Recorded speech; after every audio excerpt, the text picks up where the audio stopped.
喺酒樓嘆一盅兩件係香港嘅傳統飲食文化。不過早前立法會有報告話，粵式酒樓喺過去8年由接近1800間縮減到得返大約1500間，經營情況係各種餐飲場所當中表現最差。我哋會一連3個星期睇下幾間老字號酒樓集團點樣因應市場嘅變化，各自揾出路。今集先從粵式酒樓嘅起跌講起。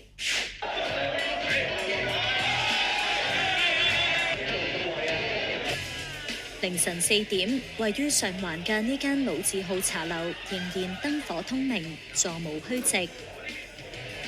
有人同朋友聚首一堂，亦有人帶埋一家大細，為嘅係觀看4年1度嘅世界盃總決賽。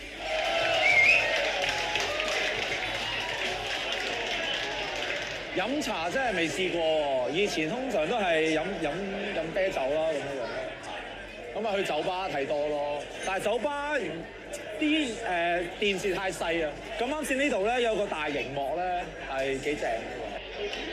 有好多嚟自世界唔同地方嘅人聚埋一齊睇世界盃啦，咁亦都可以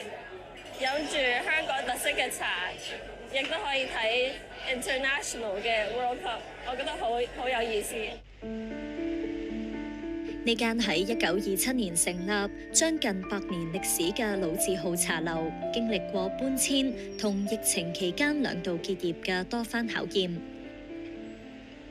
直至2024年，投資者黃希仁買咗茶樓嘅品牌商標，重新聘用舊班底，繼續保留裝修擺件，將100年老店重現。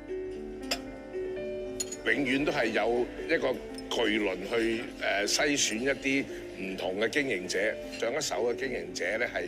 變咗係經歷過 Covid 嘅時候咧，即係變咗就俾咗個機會我，佢結咗業，咁我哋就同佢傾過 IP 嘅使用權，保持翻呢一個中國文化嘅飲茶嘅文化咧就 keep 住，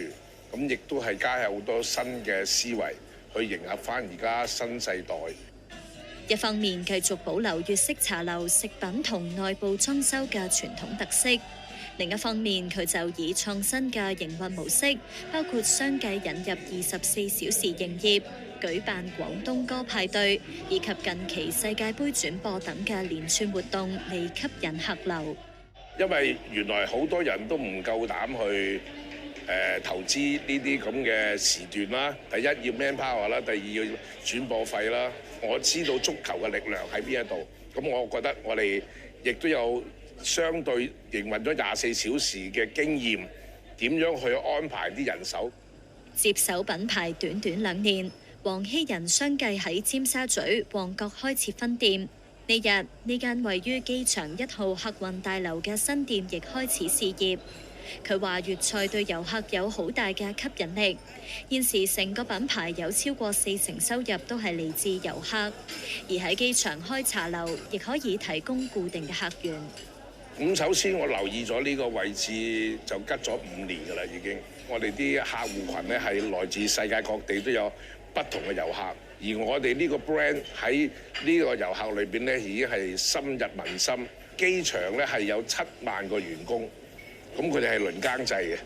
即係個機場係輪更制，咁變咗咧有不同嘅時段都會有 staff 咧係需要進餐嘅，咁我覺得呢度係基礎上有一個客戶群啦。